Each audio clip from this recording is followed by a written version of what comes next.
Prof, a very good evening to you, and thanks for your time. Is this all the work of Helen Zille working behind the scenes? Well, greetings to you and the listeners. Yes, some would say she worked hard and she succeeded possibly with the think tank, or so-called think tank, the Institute for Race Relations.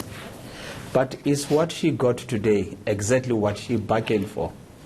Is it what the think tank anticipated? I do not think so. She has done a wonderful job as a journalist. She has done a wonderful job as a patriot.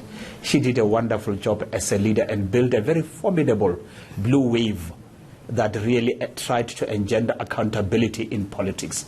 For that, I credit her as well as the DA. But I think, just like many African leaders, she didn't know when to step down. And the desire, the yearning, vaulting desire for power is the one that brought her back.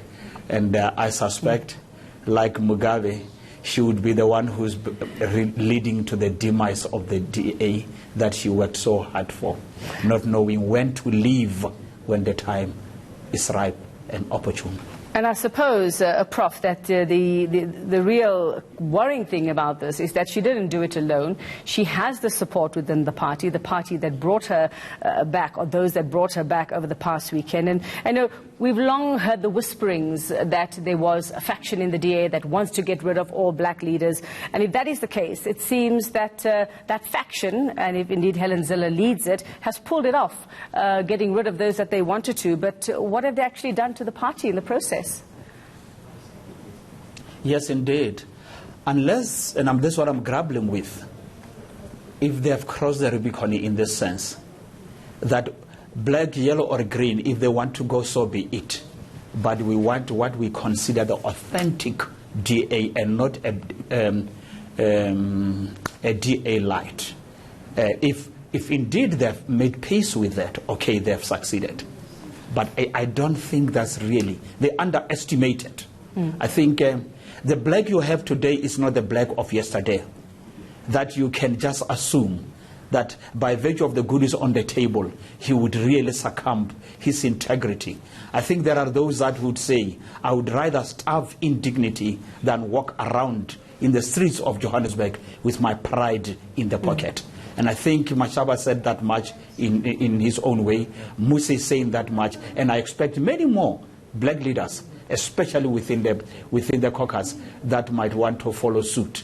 But it might not happen, because I have a sense that the thing will realize they have gotten more than what they bargained for, and they will have to go into overdrive to try to contain the situation. So, Prof, what baffles me at the moment is Mmusi Maimane saying he hasn't left the party outright. He says, I will continue to campaign for them. But, just looking at what he had to say, despite my best efforts, perhaps the DA is not the best vehicle to take forward the fight for one SA for all. So why is he sticking around?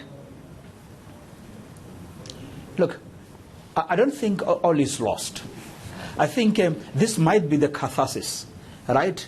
This might be purgatory, if one were to use the Catholic terminology. That moment that they had to go through in order to cleanse themselves and to get rid of the appetite that often says it is about white interest and not black interest. It might be really a good thing that has happened now for the DA. And even those who are walking away, they might say, yes, indeed, let's come back and rebuild it now that there is a commitment. Those who want the authentic original DA, that time is gone, and it will never come back. There's no doubt about it. People want to build a new nation, and the DA gave many a people hope that an inclusive society is possible, an alternative government is possible. Yes, 24 months ago or so, people had hoped that they are a government in waiting, but they will need another 10 years, if not more, to be a serious contender for power.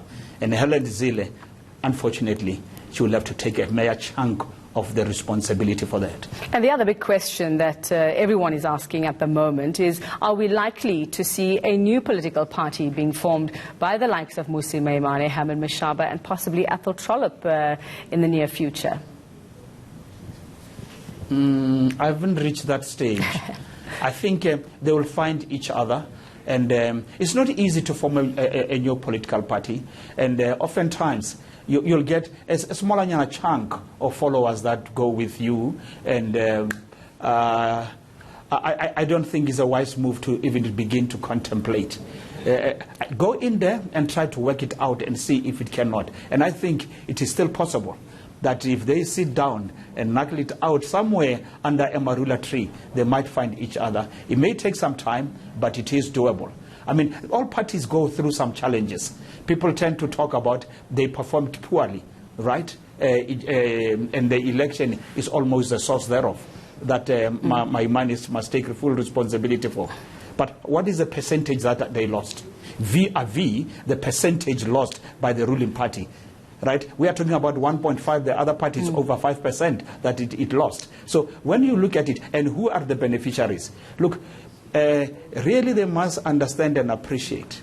Freedom Front Plus cost a major dent on the electoral performance of the DA. The decampaigning within by Madame Zille also caused some damage, and for that she was handsomely rewarded with a cabinet position. So you can't underestimate those things, and at the same time to put the blame in the main on Mmusi Maimane. That is unfair. Okay, thanks very much for that, UNISA. Professor Lesiba Tefo just weighing in on the resignation of Mmusi Maimane as DA leader.